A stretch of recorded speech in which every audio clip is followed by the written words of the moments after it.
This is the embarrassing part of this video. If you're ever on the central coast of California and see some gray-haired old fart driving down the road holding his dog's hand, you wave and say hello because it's probably me. If I took on cancer patients, I would lose all my sleep. I know that. So this is something that's kudos to you. And, when it comes to prednisone, we can have a drink of kombucha or green tea or beer, and we can discuss prednisone. Sold. Sold. I always say that if there is a veterinarian who's got a private practice and you guys got him, please make sure that you actually support them and that you're kind to them because they're becoming more and more rare. But I wish that I had the chance to tell my parents, I know you did the best you could, and I love you. Kevin. Peter, how are you, sir? I am so happy to see you here, sir. You always are so formal. It always catches me by surprise. But for everyone else, Dr. Kevin Toman is my dear friend and colleague and ally. He works from the website called helpingpetslivelonger.com. And Kevin, you've been kind of a pioneer on the level of using some of the kind of a modern way of biohacking and medication that has been used to extend life and quality of life. And you've also have been helping one of my friends and clients with treating mast cell tumor. And I am very grateful that we have actually more time together today. And before we start, I'd like to kind of learn what you've been up to and what is new in your universe. Well, thank you, Peter. Thank you for the opportunity to visit with you and your listeners. And so, yeah, as Peter spoke of, my name is Kevin, and I've been a veterinarian since 1986. And I grew a couple large practices, ended up selling them to the point where I just work by myself from about 2018 to current. And I run several different websites. Chief among them is helpingpetslivelonger.com. And there are really three different components to my business. One is consults. The second is proven supplements. And the third, as Peter suggests, is prescription longevity drugs. And I fell into the longevity niche some time ago, when I actually faced a little bit of a health threat back at the age of 45. And interestingly, I learned at that point in time that there were no prescription drugs that could help this particular problem, but that there were natural supplements that had been documented to help. And so that's really what prompted my entrance into the natural supplement or into the longevity game. And now I try to bring that to bear with every patient that I see. I do a number of telemedicine consults centered primarily around pet longevity. And by definition, that means that I deal with an awful lot of cancer cases, I deal with an awful lot of chronic pain cases, and I deal with an awful lot of heart cases. And I love the challenge. At the end of the day, Peter, like you, I am a relationship builder. I think that is missing too frequently in today's version of veterinary medicine. And I take that opportunity to bond with my clients. There's nothing more important to me than reaching out and giving them a virtual hug as their pet ages as we go through that journey together. And that's what I like on you. And I think that it may be because you come from the era when James Herriot books were really popular. I come from the same era. You graduated about 2 years before me. So we are the 1980s, late 1980s vintage. And I Yes. really appreciate you saying how important it is to communicate because sometimes people don't really have anyone to turn to when they're going through the challenges with their pets. Because, many veterinarians are too busy and they can do long consult. They are not unable to do long consults. There is a lot of pressure on the level of being on time and seeing the number of clients that are coming through the door. And, communication has been kind of forgotten, I feel, and I fully agree with you. And this is why I like to connect with you because I can see, even from your website and going on your pages and seeing that you offer free consultations, that you offer detailed health plans. And the other thing is that you actually have an extremely high rating as a veterinarian, which in the veterinary world is also very rare. And I think that reviews and ratings are pretty accurate on how people do, not only with their medical side, but also communication. Mhm. Miscommunication leads to misunderstandings and people being unhappy. So you are a master communicator on top of being a very skilled and experienced veterinarian. So that's what I like. Is there anything that you've been kind of focusing on lately? For me, it's hormone health and replacement therapy, and also some of the mitochondrial energy boosters, and just maintaining health through nourishing and supporting the body and the energy flow in the body and the metabolic functions. What is it in your universe? Like, what is your major passion? And I mean, like, I know what's been your major passion in the last 10 years, but what has it been in 2025? Well, for one thing, I'd love to learn more about your work around hormone therapy. That's very important to me because I'm the dad of an 18-month-old golden retriever puppy, and I struggle with the timing of a spay and whether to leave her ovaries in. The science, the things that you and I took for gospel back in the 80s have now been questioned very thoroughly, and the honest truth is that I'm a little uncertain about the timing of a spay and whether I want to do an ovary sparing procedure. And I do get a number of questions on a monthly basis about hormone therapy, especially around female dogs. And so I'll look forward to continuing this conversation at a different point. But in direct answer to your question, it's interesting that you ask. Because a large percentage of my patients are going through the cancer of one type or another, one of the biggest complaints, one of the biggest concerns we have here in the US is the availability of veterinarians that either have experience or veterinary or oncology specialists, cancer specialists.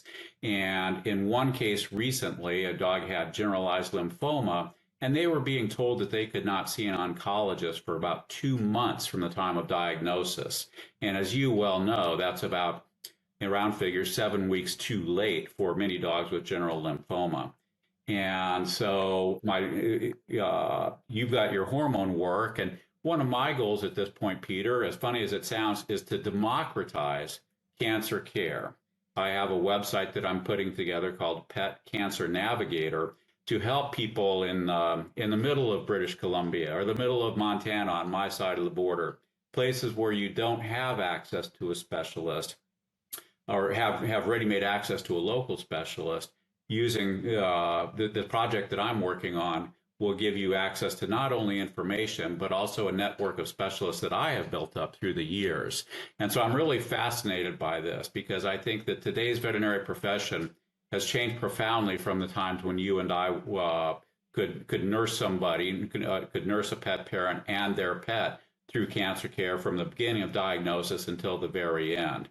And now, as you suggest, every time you go to see a veterinarian in a large clinic here in the U.S., many times you're seeing a different veterinarian and quite frequently an inexperienced veterinarian. And people are, I mean, this is a critical time for pet parents, and I want to make sure that they have a resource to turn to. This is a big undertaking, and I must confess that I never felt like I could actually give people the level of support that you're offering because of all the different things that I've been doing. And I'm thrilled and I'm relieved and I'm also grateful to see you actually doing something like that. Um, I know that this session has been kind of organized as whatever is going to happen is going to happen. And I really love how it all kind of jives together and it fits together like pieces of puzzle. Because when it comes to your work, what can precede is actually really understanding how cancer happens. And I'm sure that you know a lot of information and you share a lot of information on that level. But hormone health actually comes along with that. And the studies that question conventional spaying and neutering have been not questioning, they have confirmed that conventional spaying and neutering actually leads to increased incidence of almost all cancers. And it happens through inflammatory processes that are triggered by the absence of sex hormones, gonadal hormones, but also elevation of luteinizing hormone, which normally stimulates the gonads to produce the hormones. In this case, there is no gonads, so the luteinizing hormone attaches to receptors everywhere else in the tissue, and Dr. Michelle Katzler actually confirmed that these complexes are present or can trigger cancer's growth and inflammation and so on. So it is super important not only for us to have more conversations, but also really putting our heads together and see how we can give our community and clients the best possible tools to actually prevent this from happening. And when it happens, because nobody's guaranteed cancer-free life, nor our dogs or ourselves, when it happens, we have the support and also, plan for those situations. And the short answer for kind of answering the questions on hormone health is go to hormonehealthfordogs.org.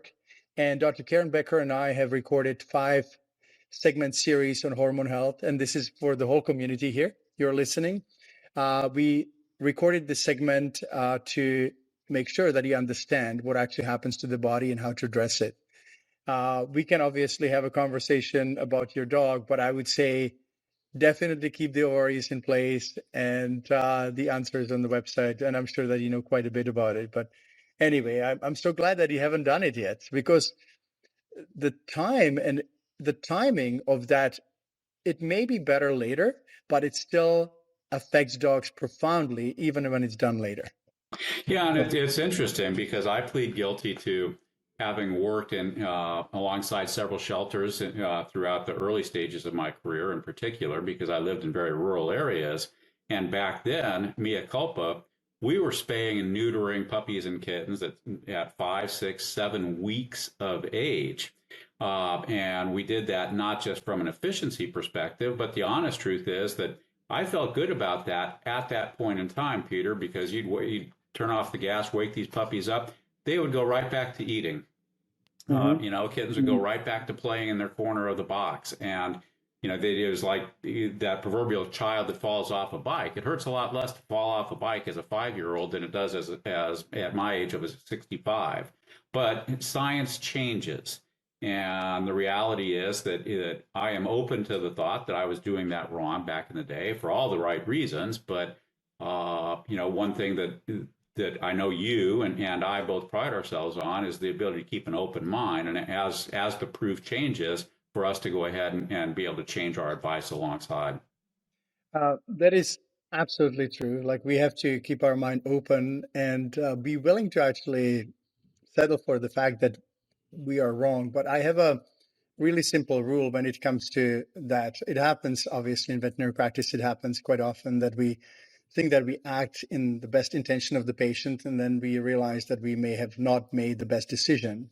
And the rule is we just have to be really acting with the best intention. And if it doesn't turn out, well, at least we really acted in the best intention of the patient. So we can't really blame ourselves or pour ashes on our head. And we all spayed with and neutered with the best intention to actually prevent overpopulation. But the World Small Animal Veterinary Association now is saying if we want to prevent overpopulation, he can do hormone sparing sterilization, which is much more safe and preventing all these different chronic diseases and cancer in comparison with conventional methods. Intriguing times. Intriguing times. And, for those of you, and I can actually show you, so I have these slides here of a few patients, just to kind of give you an idea that we've been kind of collecting different cases. And this is a dog of one of my team members after he had cruciate ligament tear, which also has been connected to luteinizing hormone elevation.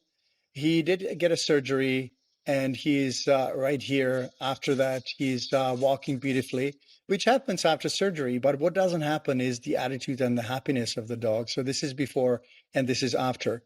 When I thought, I neutered my dog. He was fine after. And now when I look at his pictures after neuter, and now a year and a half on hormone replacement therapy, you can see the middle dog is not my dog. And there's another one. This is actually your patient, Kevin, as well, because you've been You've been kind to look after him long distance. His name is Monkey, and he was diagnosed with a mast cell tumor about 5 years ago, and he's now on hormone replacement therapy as well. And this is him just a few months ago, where he's Mhm. just happy as ever. He's 11, and he was not even going on the beach. Like he was just so unwilling to go to the Um, beach, and now he's just happy as ever. So combination of rapamycin prescribed by you, and also hormone replacement therapy, testosterone replacement therapy. And this is actually a dog of Dr. Karen Becker, 17-year old, dog aggressive or not really accepting other dogs in his surrounding. And you can see kind of down and depressed. Now he's on HRT. He's actually tolerating other dogs, which is a miracle. hmm. And these are just 4 cases. And I know that the approaches that we've been using or recommending and you've been recommending are not a fix-all method, but they definitely chipped away on some of the challenges that we and dog lovers have been dealing with. And you're saying that you've been able to extend life by 2 years. That means actually that can mean 20-25% of the lifespan. And that's Absolutely. amazing. Yeah. Because if you think of a human being 70-year-old or 90, that's a big difference. Mhm. And for our dogs, the 2 years, 3 years are huge difference. And we know every day counts. Yeah, and so speaking again to rapamycin, what I would tell you, Peter, is that I've seen pretty remarkable results with 3 or 4 different types of cancer that you are too intimately aware of. Those include in particular, oral melanoma, the anal gland adenocarcinomas, squamous cell carcinoma, and mammary cancer, breast cancer in dogs. And I've been very impressed with the results that I have seen. And I don't have any of the numbers to create a study about this, but the reality is that so many pet parents just want a chance. They just want a chance when their pet is diagnosed with something like this. And I've always made it a passion of mine. If I'm going to go down with a cancer pet, I'm going to go down doing everything I can for them. So, yeah, it's it's a passion of mine. It is a passion of mine. Many colleagues in our age kind of become a little bit more tired or burdened by the practice. And I can see that you're the opposite. It seems like every time I talk to you, you're more and more excited because you're seeing the results. And I think what makes results, and when we see that make a difference, it actually feeds us and it brings us energy as opposed to depletes us. I think that the most depleting kind of situations in veterinary practice are the ones where we can't help. What is your feeling about this? Well, that's a loaded topic, my friend. And so what I would say is that certainly the cases where pet parents were limited by circumstance or by finance, and were not allowed to pursue the type of therapy that they might have wished to help a pet in chronic pain or with cancer. I mean, Mhm. those are the ones that keep me up at night separately and distinctly. I mean, the bureaucracy of veterinary medicine and then the corporate intrusion of veterinary medicine, they've created their own headaches, I Mm. think, for many veterinarians that are actually in the trenches today. And so, I guess I'm old enough to believe that there is a place for relationships in veterinary medicine. There is a place for hugs, either virtual or real, and for building a relationship that starts when a pet is a puppy or a kitten and extends to the last steps that that pet takes. I mean, those are the relationships that I find most appealing. I find it very difficult to see that veterinary medicine has become more and more business, even though it has to be on some level run as a business. I think that everyone will agree that the primary purpose of veterinary care is actually not a business, but providing healthcare. And the corporate nature of today's veterinary medicine is really disturbing. And I think that many dog lovers have been kind of like gluing in to see what's happening, that veterinarians are on commission, they're overworked, they're driven to do short appointments and all that. So I always say that if there is a veterinarian who's got a private practice and you guys got him or her, please make sure that you actually support them and that you're kind to them because they're becoming more and more rare. And this is where, when it comes to pain and mobility issues and discomfort, this is actually another passion of mine because it kind of once again it connects very closely to hormones and hormone health. The animals on hormonal therapy actually appear to be much less inflamed, less joint soreness and Hmm. back discomfort and all that. And when you add mobility support, we just launched one last year. It's called Joint Powder for dogs and Joint Butter for humans. We had two names for that. We actually took 13 ingredients and fermented them. And so far, we've had really good results. I used to actually have really sore shoulder, and I can swim and I can do butterfly again, which I didn't expect I Wow. could. Okay. But the other part is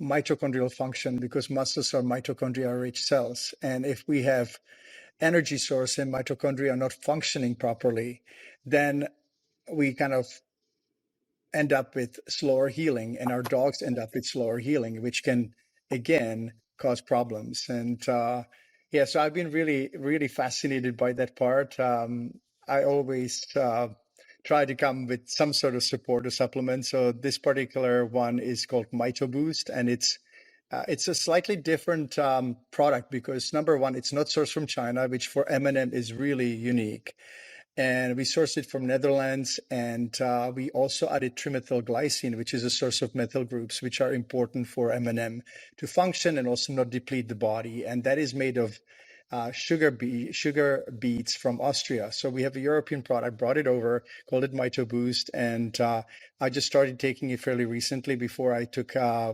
just regular M&M with some vitamin B12, but this is a new thing, and I'm super glad to um, have it because it's just addressing another element. So, when we kind of put our put our heads together, it always feels better. I maybe I just like to live in this utopia of everyone getting along and everyone doing their thing, and it really feels great that I can bring you on here and also let others know about your work because I do feel, even though we don't talk very often, I feel like we're connected, and every time we get together it's a lot of fun. Is there anything else that you would like to add before we move to the second segment of our recording? And I won't disclose what it is until you Okay. finish. No, I can't. Yeah, I could talk for a long time about these things, Peter, and whether they be the current state of affairs in veterinary medicine or what you and I can do to help pets live a longer life.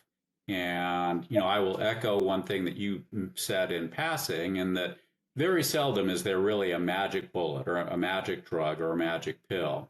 As you well know, the optimal results are typically triggered by lifestyle management, by dietary therapy, by supplements like the ones that you use and sell every day, prescription I do longevity too. drugs. And yeah, I'm a rapamycin kid myself. And so, and in knowledge, and that communication that we've spoken of, we keep coming back to that. But when people ask me whether I'm an integrative veterinarian, I don't restrict myself to the ashwagandhas, the curcumins, the NMNs of the world. I use steroids and I use scalpel blades and I use prescription longevity drugs. I use laser therapy and acupuncture and chiropractic, everything that I can do to help a pet. And so I guess I may be old fashioned, but I feel like the more different approaches you and I can use to benefit our patients, the better off we will be. That sounds like a plan. I dare to say that almost no dog needs steroids and prednisone. If you have a case that is difficult, let's work on it together. I haven't worked with clinically with patients for quite some time now, since 2018, and I really miss it. And I would love to actually participate in some cases, like just behind the scenes maybe or whatever. Like we Yeah. can we can do that. I'm licensed as well, but I'm licensed in the European Union now. I gave up my Canadian license because, as you may know, they didn't want me to do my other work and have my brand and my license. So it's a long story, but anyway, we don't need to go there. Um, Yeah, I hate prednisone. Okay. I hate steroids. That's why everybody's an individual. In my mind, it saved a few patients of mine along the way. And I can stand on that. And it's just And that's one fair. tool. It's That's one fair. tool in the tool chest. And if you choose not to use it, I mean, I know you're a smarter guy than I am, and so I'll No, no, have to no, learn that's from you on the absolutely on not the true. management of these cases. This is the last thing that I wanted you to say or feel, Well, because it's more like I think that there is so much that I'm learning from you. So many things. I think that you're more daring. I think that you are also willing to take on that I feel intimidated by, and that is cancer treatment and cancer support. That he somehow are better in building the boundary that actually makes you still thrive and be well. If I took on cancer patients, I would lose all my sleep. I know that.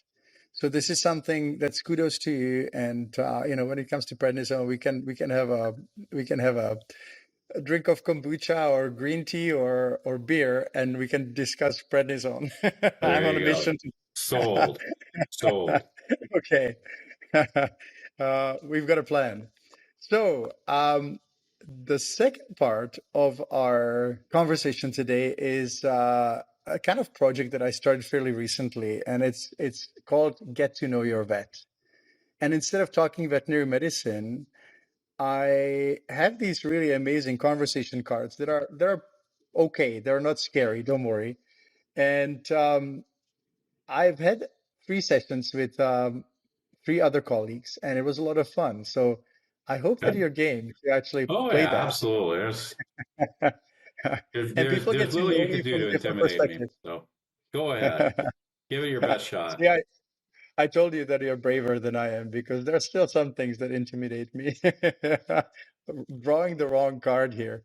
So usually how it goes, like I'll give you an option: left, right, inner, outer, and then we both can answer the question or kind of have a conversation about the question, but you'll go first. So left, right, outer, inner, Well, anyone is fine, but for the sake of routine, let's say left outer. left, Left outer. outer. Okay. Yeah. So, I said it's not going to be personal. It is quite personal, but what is currently not quite right about your social life? Well, that would have been much more opportune about a year ago. I went through a divorce, I think, since the last time you and I spoke, which in round Sorry to figures was hear. probably 2 years ago, Peter. And so, and it's good. So many times when you tell somebody you've gone through a divorce, the first words out of their mouth were, "I'm sorry." But the reality is that it's been beneficial for us both, and that happened 18 to 24 months ago, and I'm in the final stages of wrapping that up. And I'm in love with the most beautiful girl in the world, a girl named Angela down in Thousand Oaks, California. And so my personal life has taken a significant turn for the better as a result of all this. Boom. Oh, nice, nice. Top So that, there's my nothing friend. wrong with Top your that. social life right now. Yeah. You know, my social life is kind of interesting because I moved between Prague and the United States and Canada, as life has it. And in Prague, I am extremely social, and I love it. I love going out with my friends and going for walks, and then going through the city with packs. And it's like a little village where you walk into the bakery and you know people, and you walk in the restaurant and so on. So it's really lovely. And Maui is the most challenging for me because number one, it's relatively transient. Second, it is kind of people are unreliable. They will cancel often or forget and so on. And I have acquaintances here, but I don't have as many good, deep friendships. I And that is understand. a little more difficult for me. But the good part is that I can actually get a lot of work done. So it's usually Okay. the work time for me. Fair enough. So Okay. that's what's wrong with my social life. Now, there's a second side of this card. So, are Okay. we okay to Fire look at that? away. Fire away. Uh, what have you never had the chance to tell your parents? Well, yeah, see, that one gets kind of close to home. And so I would tell you that, I mean, in the way of context, I'm 65 years old, and even before my divorce, I go to therapy once to twice a month. And it's really been kind of an interesting learning curve, Peter, for me, because how many of the bad habits, the stereotypes that I carry with me because of my early childhood.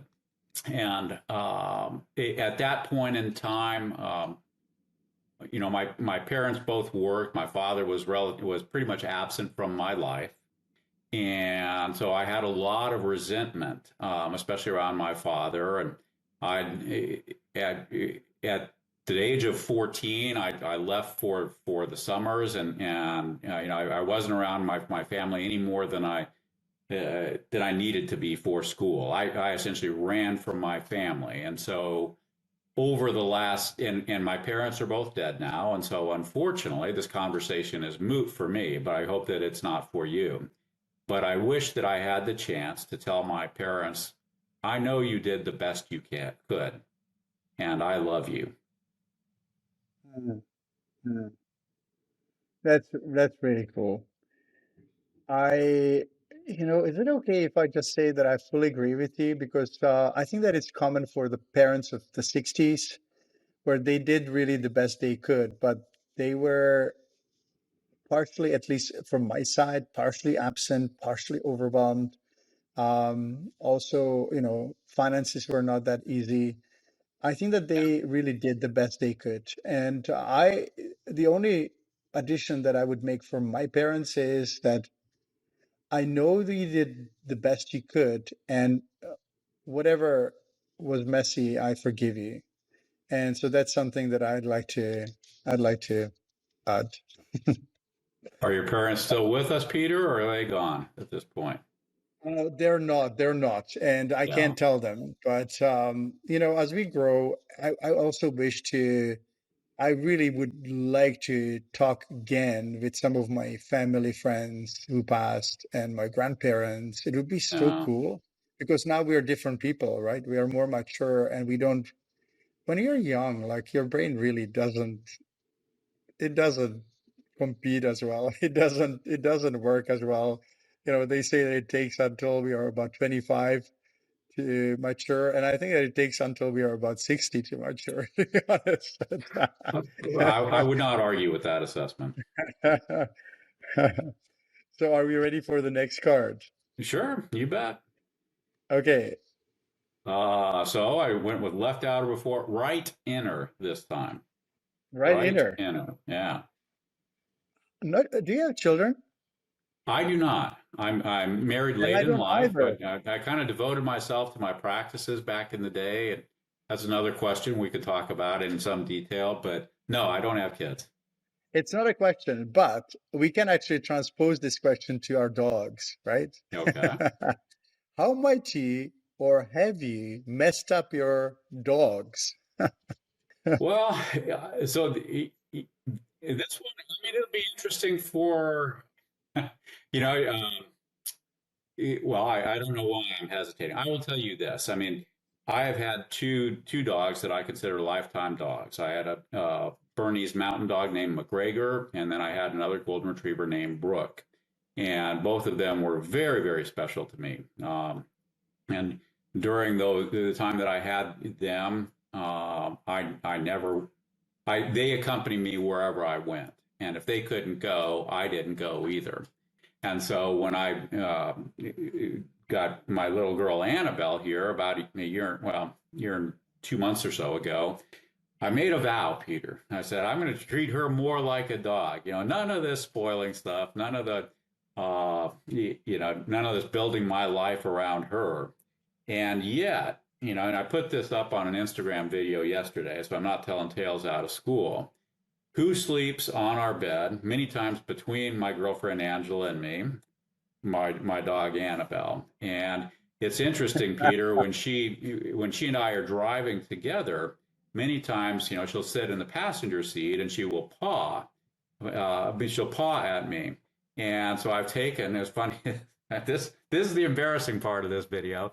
I've taken to many times holding her hand as we drive because it seems to calm her down a little bit. And so if you're ever on the central coast of California and see some gray-haired old fart driving down the road holding his dog's hand, you wave and say hello because it's probably me. And I'm not sure that I answered the question, but I'll plead guilty No, to you all of the did. above. Absolutely did. And, I must say that I was a little stricter with my first dog, Sky. He didn't bag at the table, and my boundaries with him were much stricter. And he was okay.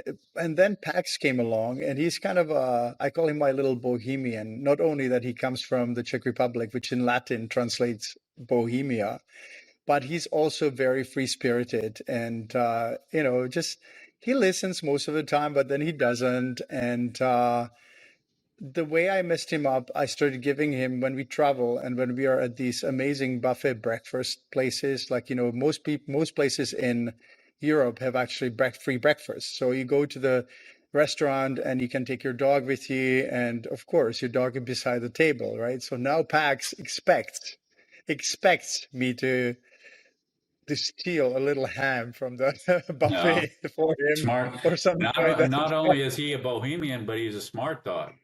And Yeah. cheese.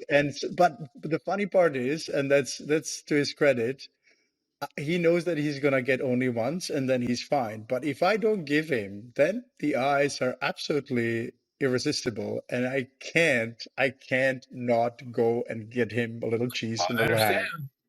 But that's why we're in the business we are. I mean, if you're just looking at a dog as skeleton and muscle and GI tract, that's a poor way to get it. And really, I mean, they bring so much to Yeah. our lives, and cats too.